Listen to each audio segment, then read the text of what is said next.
इस वीडियो में हम डिस्कस करने वाले हैं history of Anglo Norman literature की। तो एंग्लो नॉर्मन पीरियड के दौरान ओल्ड इंग्लिश पोएट्री बिल्कुल खत्म हो चुकी थी। अब लैटिन और फ्रेंच में स्टोरीज और पोएम लिखी जाने लगी थी। फ्रेंच इलाइट क्लास की लैंग्वेज बन चुकी थी। नॉर्मन्स इंग्लैंड में अपने साथ लव, रोमांटिक और एडवेंचर की कहानियां साथ लेकर आए थे। इस समय रोमांस लिटरेचर की पॉपुलर फॉर्म थी।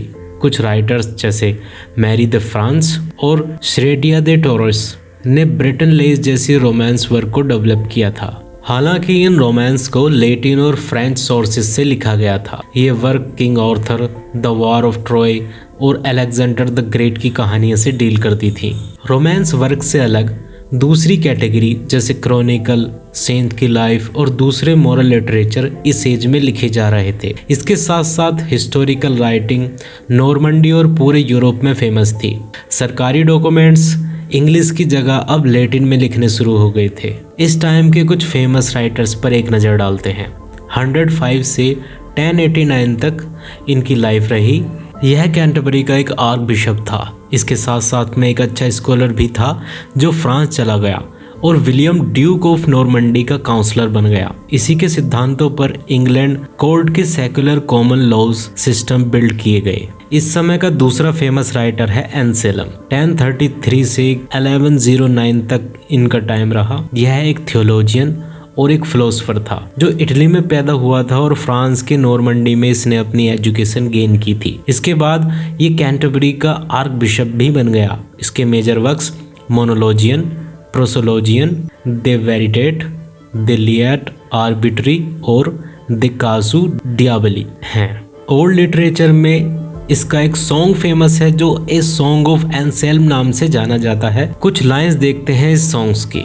Jesus, as a mother you gave your people to you. You are gentle with us as mother with her children. Often you weep over our sins and our pride. Tenderly you draw us from hatred and judgment. You comfort us in sorrow and bind up our wounds. अब बात करते हैं Anglo Norman period में chronicles writing की। Chronicles writing इस as में एक tradition बन चुका था। इन क्रॉनिकल्स ने एंग्लो नॉर्मन किंग्स की हिस्ट्री को रिकॉर्ड किया जो आगे मेडिएवल लोगों के बहुत काम आई। ये रिकॉर्ड्स प्रोज एंड पोएट्री दोनों फॉर्म्स में लिखे गए थे। इस एज के कुछ मेजर क्रॉनिकल्स राइटर और हिस्टोरियंस पर एक नज़र डालते हैं। तो सबसे पहला नाम आता है साइमन ऑफ डुरहम। इनका टाइम था 1090 से 1129 तक। इनके मेजर वर्क्स हैं हिस्टोरिया इक्लेसियाक ड्यून लेमेंसिस। ये लिंडसफ्रेन की हिस्ट्री के बारे में था जो 635 से 1096 तक का टाइम उसने कवर किया था। दूसरा आता है हिस्टोरिया रीगम एंग्लोरम एट टोकोरम means history of the kings. इसके बाद दूसरा हिस्टोरिकल मेजर राइटर था इस एज का विलियम ऑफ माल्मसब्यूरी। उसका टाइम था 1095 से 1143 तक। उसकी माँ इंग्लिश थी लेकिन पिता नॉर्मन था। इसके मेजर वर्क्स हैं Gesta Regum Anglorum means deeds of the king of England. दूसरा वर्क है Gesta Pontificum deeds of the bishops. 1126 में ये लिखा गया। तीसरा वर्क है Historia Novella means new history जो 1128 में लिखा गया। इस लाइन में तीसरा और सबसे बड़ा नाम है जोफ्री ऑफ मॉनमंथ का। इसका टाइम 1100 से 1155 तक का था। वह इंग्लैंड के वेल्स में पैदा हुआ था और बाद में एक बिशप बन गया। जोफ्री ने 20 साल ऑक्सफोर्ड यूनिवर्सिटी में पढ़ाया और इसी समय उसने अपने मोस्टली वर्क्स लिखे थे जैसे कि Historia Regum Britanniae means the history of the kings of Britain. इसने रोमन टाइम से लेकर किंग आर्थर के टाइम तक की हिस्ट्री को डिटेल में लिखा था। मिडिल एज में लैटिन लैंग्वेज में ये बुक हिस्ट्री की मेन सोर्स मानी जाती थी। इन राइटर्स के बाद कुछ नाम और भी हैं जो आप स्क्रीन पर देख सकते हैं। ये राइटर्स और इनकी राइटिंग ब्रिटेन के बाहर की हिस्ट्री को भी कवर कर दी थी। और अब बात करते हैं एंग्लो नॉर्मन ब्रूट की। अब ये ब्रूट क्या है? Brutus legendary history of Britain से रिलेटेड है जो ब्रूटस की कहानियों को कहता है। ब्रूटस रोमन किंग एनियस की लाइन से था और इसमें कहानियाँ या हिस्ट्री लिखी जाती थी हेरोइक नाइट्स की, किंग्स के एडवेंचर की। कह सकते हैं कि ये एक एरिस्टोक्रेटिक क्रॉनिकल्स था ये स्टोरी सबसे पहले जोफ्री ऑफ मॉनमouth के टाइम में फेमस हुई थी। इसके बाद एंग्लो नॉर्मन पोएट वेस और लेमन ने इसको अपने स्टाइल में लिखना शुरू किया। मेनली 3 राइटर्स ने ब्रूट लिखी थी। पहला वेस की रोमन दे ला ब्रूट जो 1155 में लिखी गई, दूसरा लेमन ब्रूट जो 1200 में लिखी गई, तीसरा हार्ले ब्रूट। तो सबसे पहले बात करते हैं वेस की रोमन दे ब्रूट की। वेस एक नॉर्मन पोएट था जो नॉर्मंडी में पैदा हुआ था और इसके वर्क्स 1155 में जोफ्री ऑफ मॉनमouth के ब्रिटेन के हिस्ट्री पर लिखे वर्क्स पर बेस्ड थे। इन वर्क्स में जोफ्री ने ब्रूटस के टाइम की हिस्ट्री को लिखा था। अपने इन वर्क्स को वेस ने एनियास के साथ में हुई लड़ाई से स्टार्ट किया। मोस्टली ये क्रॉनिकल किंग ऑर्थर के बारे में थे और राउंड टेबल और ऑर्थेरियन नाइट्स की हेरोइक कहानियाँ इसमें थी। उसने हेनरी II की पैट्रोनेज में ब्रूट लिखी और क्वीन एलिनोर को ये वर्क उसने डेडिकेट किया था। सेकंड ब्रूट आता है लेमन ब्रूट का जो 1200 में लिखा गया। लेमन एक इंग्लिश पोएट था और एक प्रीस्ट था जो वर्सेस्टरशायर में रहता था। लेमन की ब्रूट वेस की ब्रूट की पोएटिक पैराफ्रेज है। यह ट्रॉय की हार से स्टार्ट होती है और ब्रूटस रोमन किंग के समय तक की कहानियों को कवर करती है। इसमें भी किंग ऑर्थर की कहानियाँ मेजर पार्ट में हैं। करीब 8000 लाइन्स हैं। जनरली लेमन्स ने वेस के वर्क्स को 15300 वर्ष से 32241 वर्ष तक एक्सटेंड कर दिया। लेमन के वर्क्स वेल्स ट्रेडिशन को दिखाते हैं। अब बात करते हैं हार्ले ब्रूट की।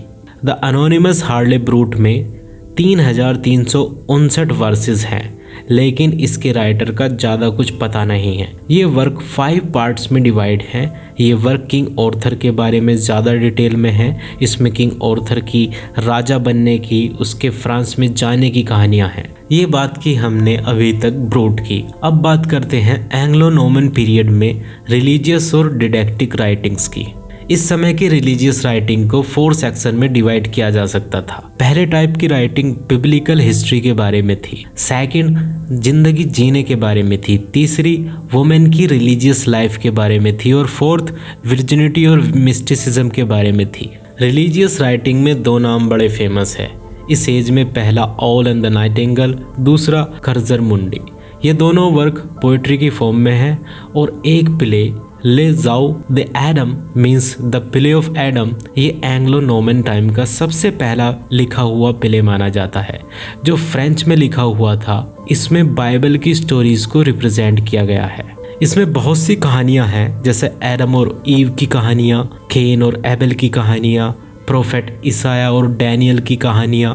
ये प्ले 8 अलग अलग बुक में डिवाइड है। इस प्ले ने आगे आने वाले सभी रिलीजियस वर्क्स को काफ़ी हद तक इंस्पायर किया। और अगर बात करें ऑल एंड द नाइटिंगेल की तो ये पोएम एक डिस्प्यूट के फॉर्म में है। जो डिस्प्यूट 2 बर्ड्स के बीच में होती है और इस डिस्प्यूट का सब्जेक्ट होता है ऑल और नाइटिंगेल का गाया जाने वाला गाना। ऑल नाइटिंगेल पर आरोप लगाता है कि उसका गाना मर्दों को पाप करने के लिए प्रेरित करता है क्योंकि उसका गाना सुनकर वे लोग वुमेन को लुभाना चाहते हैं। इस पर नाइटिंगेल रिप्लाई देती है कि ऑल का गाना हमेशा अपशगुन, दुख और दुर्भाग्य का गाना होता है। जब इनके बीच मसला हल नहीं होता तो दोनों जज के पास अपना मैटर लेकर जाते हैं, लेकिन एंड तक भी ये डिस्प्यूट अनसोल्व ही रहता है। ये पोएम किसने लिखी थी इसका कोई पता नहीं है। नेक्स्ट बात करते हैं क्रूजर मुंडी की।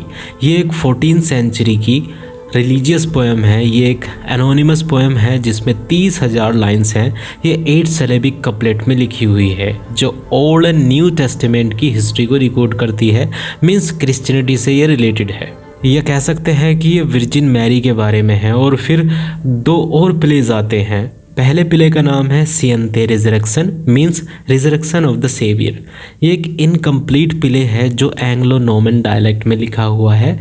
ये जीसस क्राइस्ट के बरियल रिजरेक्शन के बारे में है। मीन्स जीसस क्राइस्ट को दफनाए जाने और उनके दोबारा से जिंदा होने के बारे में है। आज प्रेजेंट में इसकी 522 लाइन्स ही बची हुई हैं। इसके बाद दूसरा प्ले है इस पीरियड का ले जाओ the Saint Nicholas means the play of the Saint Nicholas. ये एक मिरेकल प्ले है जो जीन बैदल ने कंपोज किया था और सबसे पहले 1201 में परफॉर्म किया गया था।